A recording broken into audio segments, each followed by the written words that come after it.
Friends, welcome to your favourite channel बायोडीसी with Diwakar sir. आज के लेक्चर्स में हम लोग फंजाई क्या जो बात किए थे हम लोग लास्ट क्लास में, हम लोगों ने फंजाई को एक फ्लो चार्ट के माध्यम से हम लोगों ने देखा था। आज हम लोग उसी को इंडिविजुअली लेक्चर्स के माध्यम से एक एक टाइप्स के बारे में हम लोग बात करेंगे। तो एक बार हम लोग रिकॉल कर लेते हैं। फंगी को हम लोग दो भागों में बांटे थे। पहला जो सेक्सुअल रिप्रोडक्शंस को ऑब्जर्व करता है उसको हम लोग सेक्सुअल रिप्रोडक्शन नॉन कहेंगे, और सेक्सुअल रिप्रोडक्शंस नॉन को हम लोग दो पार्ट्स में बांट दिए हैं। माइसेलियम एसेप्टेट, जिसमें इस जो होंगे सेप्टेट नहीं पाए जाएंगे तो माइसेलियम एसेप्टेट होंगे, और जिसमें माइसेलियम सेप्टेट पाए जाएंगे वो माइसेलियम सेप्टेट होंगे। तो माइसेलियम एसेप्टेट को हम लोग इसको एक भाग में बांटेंगे जो फाइकोमाइसिटीज कहलाएगा। फाइकोमाइसिटीज याद रखिएगा, माइसेलियम एसेप्टेट के तहत आएंगे। और माइसेलियम सेप्टेट को फिर हम लोग दो भागों में बांटेंगे, एस्कोमाइसिटीज और बेसिडियोमाइसिटीज।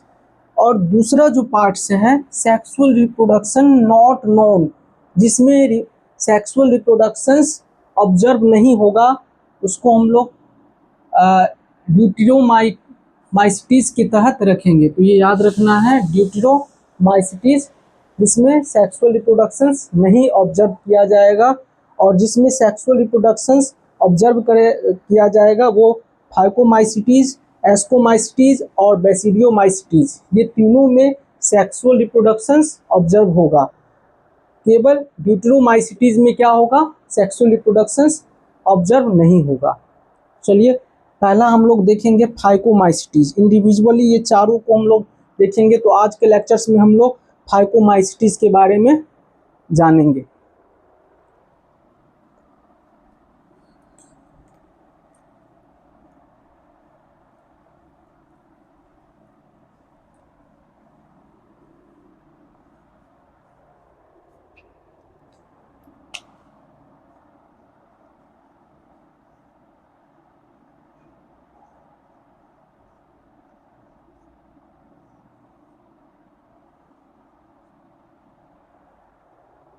फाइकोमाइसिटीज, सबसे पहले इसमें हम लोगों को इसके हैबिटेट्स के बारे में जानेंगे। ये फाइकोमाइसिटीज जो है ये हमेशा एक्वेटिक हैबिटेट्स में पाए जाएंगे। एक्वेटिक हैबिटेट्स कहने का मतलब ये पानी वाले जो भी जगह होंगे उसमें ये पाए जाएंगे। इसके अलावा ये जो सड़े गले जो लकड़ी होते हैं, प्लांट्स होते हैं, सड़े गले प्लांट से ही याद रखिएगा ये फाइकोमाइसिटीज वहाँ खुद को नरिशमेंट करते हैं।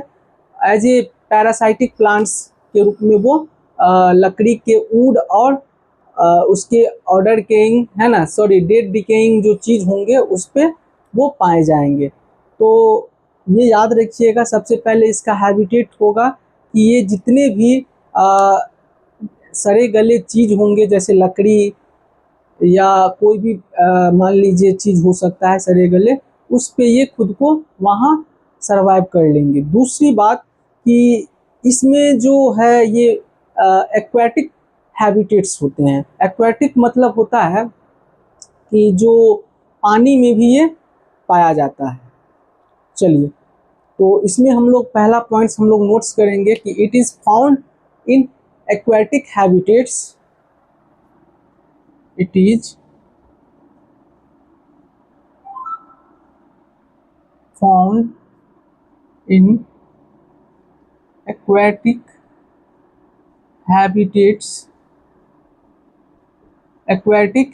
habitats और ऑन डिकेइंग वुड, जो सड़े गले लकड़ियाँ होते हैं उस पे भी ये पाए जाते हैं। तो ऑन डिकेइंग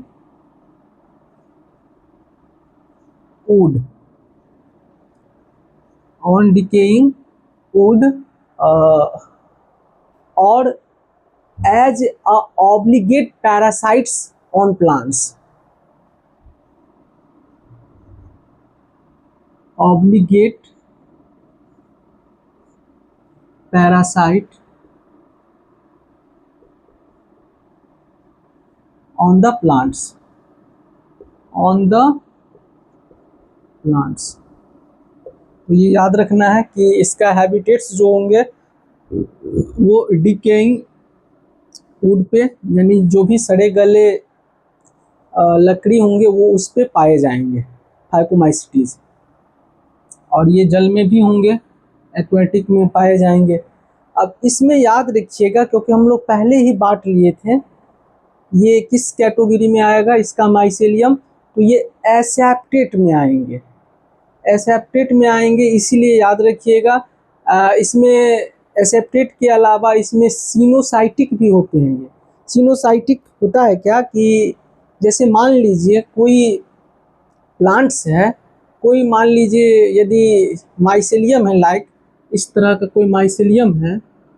अब ये माइसेलियम में क्या पाया जाएगा, बहुत सारे न्यूक्लियस होगा, यानी मल्टी न्यूक्लिएट जो होंगे, मल्टी न्यूक्लिएटेड जिसमें पाए जाएंगे, इसी को हम लोग सिनोसाइटिक कहते हैं। तो जिसमें एक से अधिक न्यूक्लियस होंगे, उस टाइप के, याद रखिएगा, जो भी बॉडी होगा उस टाइप की बॉडी को हम लोग सिनोसाइटिक सेल्स या सिनोसाइटिक कहते हैं। तो ये क्या कहला जाएगा, सिनोसाइटिक, याद रखना है।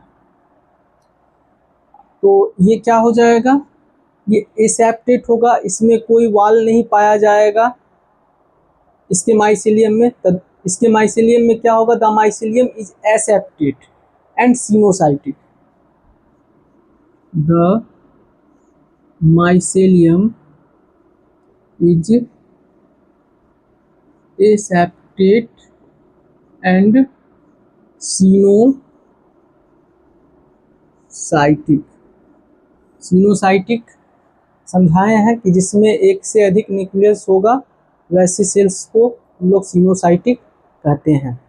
अब इसका हम लोग रिप्रोडक्शन देखेंगे, तो बेसिकली इसमें हम लोग दो प्रकार के रिप्रोडक्शंस के बारे में देखेंगे, पहला एसेक्सुअल और दूसरा सेक्सुअल रिप्रोडक्शंस। तो सबसे पहले हम लोग देख लेते हैं एसेक्सुअल रिप्रोडक्शन। एसेक्सुअल रिप्रोडक्शंस में मान लीजिए कि कोई बॉडी है, कोई बॉडी जैसे माइसेलियम है, तो माइसेलियम में, माइसेलियम जो होंगे, एक माइसेलियम का यदि बॉडी जो होगा उसके अंदर में बहुत सारे क्या होंगे, स्पोरेंजियम के अंदर में बहुत सारे स्पोर्स का निर्माण करेंगे। तो फ्रूटिंग बॉडीज, याद रखिएगा, फ्रूटिंग बॉडीज के अंदर में यदि कोई स्पोर्स बनता है तो वैसे प्रोसेस को हम लोग इंडोजीनस प्रोसेस कहते हैं। और इंडोजीनस प्रोसेस याद रखिएगा, ये स्पोर्स फिर आगे डिस्पर्स होने के बाद ये स्पोर्स क्या होंगे, जिसमें फ्लैजेला प्रेजेंट होंगे तो वो मोटाइल हो जाएंगे, मोटाइल में क्या होंगे तो जू स्पोर, और जिसमें फ्लैजेला एब्सेंट होगा तो वो क्या कहलाएंगे, एप्लेनोस्पोर। एप्लेनोस्पोर यानी ये नॉन मोटाइल कैटेगरी में ये आएंगे। तो चलिए हम लोग इसको हम देख लेते हैं। इसे मान लीजिए, सपोज डेट, सबसे पहले हम लोग एसेक्सुअल रिप्रोडक्शन देखेंगे। एसेक्सुअल रिप्रोडक्शंस में जो ये मान लीजिए ये एक फिगर है, एक फिगर है, ये फ्लोटिंग बॉडीज है, इसके अंदर बहुत सारे स्पोर्स,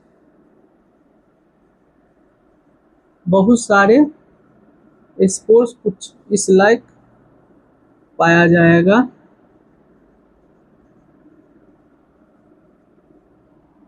तो ये याद रखिएगा, ये स्पोर्स है, ये क्या है, स्पोर्स है। और ये स्पोर्स किसके अंदर होगा, तो जिसके अंदर स्पोर्स होगा उसको हम लोग स्पोरेंजियम कहते हैं। Sporangium, sporangium. और ये स्पोरेंजियम एज ये फ्रूटिंग बॉडीज ही होते हैं। तो ये याद रखिएगा, फ्रूटिंग बॉडीज के अंदर में जो होगा स्पोर्स का, जो भी स्पोर्स का फॉर्मेशन होगा वो कौन सा प्रोसेस कहलाएगा? इंडोजीनस। इंडोजीनस, ये इंडोजीनस कहलाता है। फिर इसमें याद रखिएगा ये डिस्पर्स होकर के, डिस्पर्स होने के बाद ये फिर आगे थोड़ा हम इसको मिटाना चाहेंगे। डिस्पर्स होने के बाद इसमें जैसे ये स्पोर्स डिस्पर्स हो गया यहाँ से, ये स्पोर्स फिर ये दो भागों में बढ़ जाएगा। इसमें फ्लैजेला होगा, वो मोटाइल होगा, जिसको हम लोग जूस्पोर कहेंगे। तो ये मान लीजिए दो भागों में इसको बांट दिए, जिसमें फ्लैजेला पाया जाएगा, प्रेजेंट होगा, तो वो क्या होगा? जिसमें फ्लैजेला प्रेजेंट होगा याद रखिएगा वो मोटाइल हो जाएगा, मोटाइल, जिसको हम लोग जूस्पोर कहेंगे। इसके बाद जिसमें फ्लैजेला एब्सेंट होगा, एब्सेंट होगा, तो इसको हम लोग नॉन मोटाइल या एप्लेनोस्पोर कहते हैं। तो इसमें नॉन मोटाइल हो जाएगा और ये क्या कहलाएगा? Aplanospore, aplanospore. तो ये याद रखना है। फिर जैसे आगे का प्रोसेस तो आप लोग को पता है, फिर इसको जैसे ही सूटेबल कंडीशंस मिलेगा तो फिर ये जर्मिनेट करके एक न्यू माइसेलियम का निर्माण कर लेंगे। तो ये एसेक्सुअल रिप्रोडक्शंस था। अब हम लोग थोड़ा सा देख लेते हैं सेक्सुअल रिप्रोडक्शंस।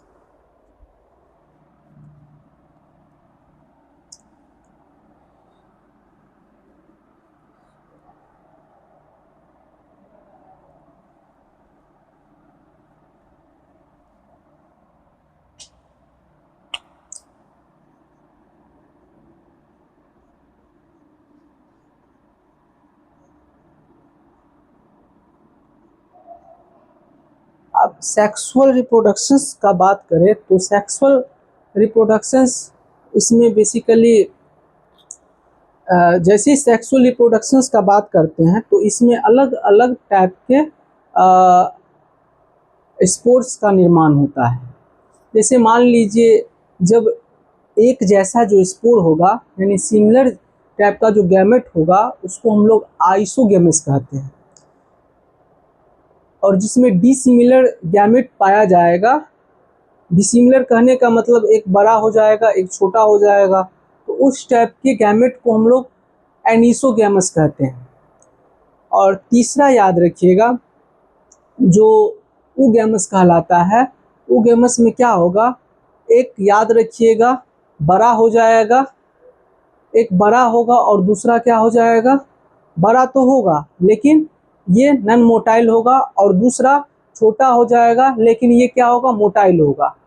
तो एक बड़ा जो नॉन मोटाइल है और दूसरा छोटा है लेकिन मोटाइल है। तो इस तरह के जो गैमेट होंगे वो ऊगैमस कहलाते हैं। तो ये याद रखना है। अब ये ऊगैमस इसमें क्या होगा? सेक्सुअल है तो इसमें फ्यूजन होगा, गैमेट का फ्यूजन होगा, तो फ्यूजन होने के बाद क्या बनाएगा? जाइगोस्पोर का निर्माण करेगा।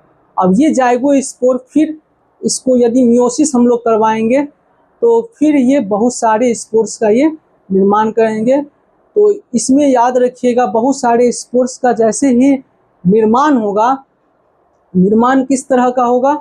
तो ऊपर वाले में हम लोग पढ़े थे इंडोजीनस पढ़े थे एसेक्सुअल में। इसमें याद रखिएगा ये फिर से क्या हो जाएगा?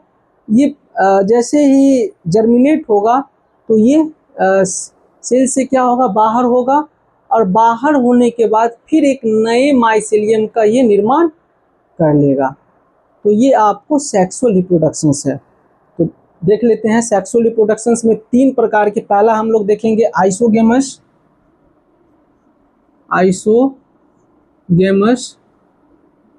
आइसोगेमस मतलब याद रखिएगा, जैसे मान लीजिए दोनों क्या हो, सेम हो। इसमें दोनों याद रखिएगा, दोनों स्पोर सेम होगा, दोनों गैमेट सेम होगा, उसको हम लोग आइसोगेमस कहेंगे। यानी इसका याद रखिएगा, ये इसका गैमेट्स कैसा होगा, सिमिलर गैमेट होगा, सिमिलर गैमेट्स। दूसरा होता है, दूसरा याद रखिएगा एनिसोगेमस।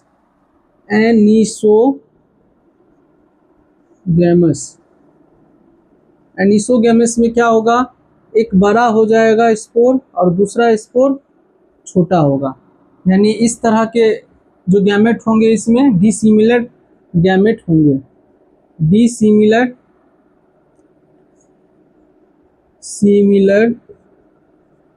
गैमेट्स।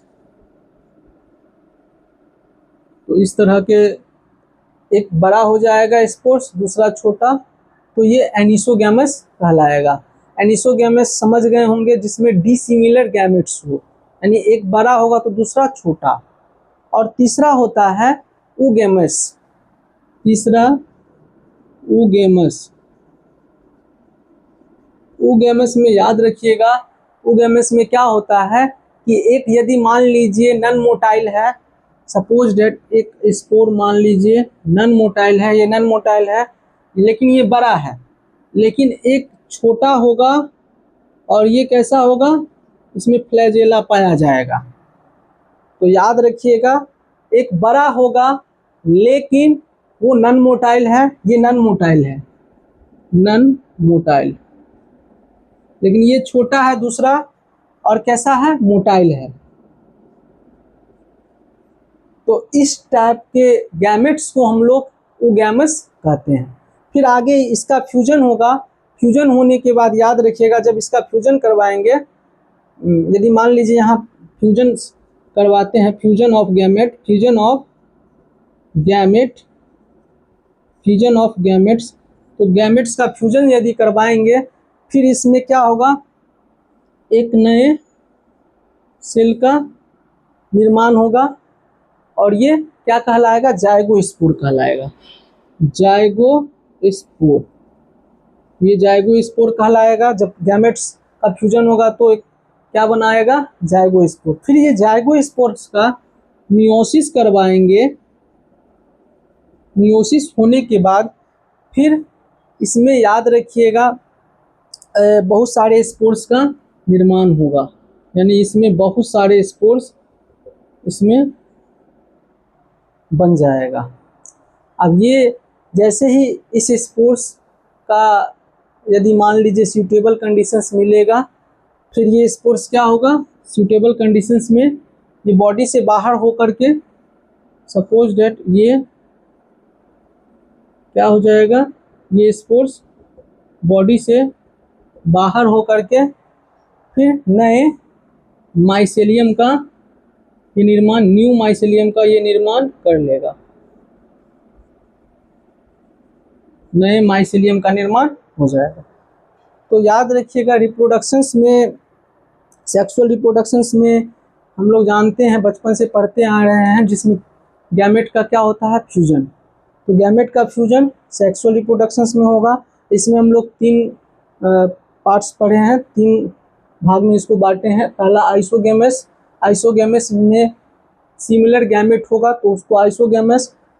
सेकेंड है एनिसोगेमस, जिसमें एक छोटा और एक बड़ा होगा तो उसको हम एनिसोगैमस में लाएंगे। और तीसरा ऊगैमस, जिसमें एक बड़ा तो है लेकिन वो नन मोटाइल होगा, दूसरा जो है छोटा होगा लेकिन मोटाइल होगा, जिसे हम लोग ऊगैमस कहते हैं। अब इस सभी का फ्यूजन्स करवाएंगे तो एक नए माइसेलियम का निर्माण हो जाएगा। इसका आपको एग्जाम्पल्स एनसीईआरटी में दिया हुआ है, तो इसका एनसीईआरटी में जो एग्जाम्पल्स है, तो एग्जाम्पल्स हम लोग आप देख लेते हैं।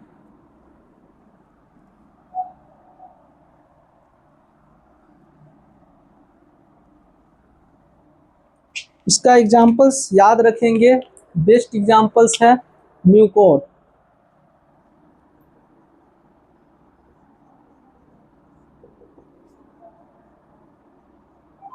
दूसरा याद रखिएगा जो हम लोग पढ़ते आ रहे हैं छोटे क्लास से, राइजोपस। राइजोपस राइजोपस याद रखिएगा, जिसको हम लोग ब्रेड मोल्ड भी कहते हैं, ब्रेड मोल्ड। और तीसरा याद रखिएगा, तीसरा जो काफ़ी इम्पोर्टेंट है, एल्ब्यूगो। एल्ब्यूगो हम बताए हुए हैं, इससे पहले भी हम लोग जो पढ़े हैं, इससे पहले वाले लेक्चर्स में भी हम एल्ब्यूगो का जिक्र किए हैं। एक पैरासाइटिक फंगस होता है जो मास्टर्ड प्लांट पे ये पाया जाता है, एल्ब्यूगो। तो याद रखिएगा ये कहाँ पाया जाएगा, मास्टर्ड प्लांट पे, मास्टर्ड प्लांट पे ये पाया जाएगा। और ये याद रखिएगा ये पैरासाइटिक फंजाई होते हैं। तो जो भी पैरासाइटिक फंजाई होंगे वो एल्ब्यूगो कहलाएंगे। और ये कहाँ पाए जाएंगे, तो जो सरसों का पौधा होगा, मस्टर्ड प्लांट होगा, उस पे ये पाए जाएंगे। तो आशा करते हैं आज हम लोग फाइकोमाइसीट्स को आप लोग को समझाने का प्रयास किए हैं। आप लोग आशा करते हैं इस चीज़ को बार बार देखिएगा, बार बार देखने से आपको ये चीज़ ज़रूर समझ में आएगा। नेक्स्ट क्लास में हम लोग इसके नेक्स्ट जो भाग हैं वो चीज़ का हम लोग जिक्र करेंगे। बेसिकली फाइकोमाइसीट्स हम एनसीईआरटी के पैटर्न पे ही देख रहे हैं, इसीलिए हम लोग एनसीईआरटी को हम लोग पढ़ लिए हैं। तो इसके अलग अलग पार्ट्स होते हैं, फाइकोमाइसीट्स को भी अलग अलग भाग में बांटा जाता है, जैसे ओमाइसीट्स, जाइगोमाइसीट्स। उतना हम लोग नहीं देखे हैं, एडवांस लेवल का चीज़ हो जाता है। बस हम लोग को एनसीईआरटी को अच्छा से पढ़ लेना है, समझ कर पढ़ लेना है। धन्यवाद। जय हिंद, जय भारत।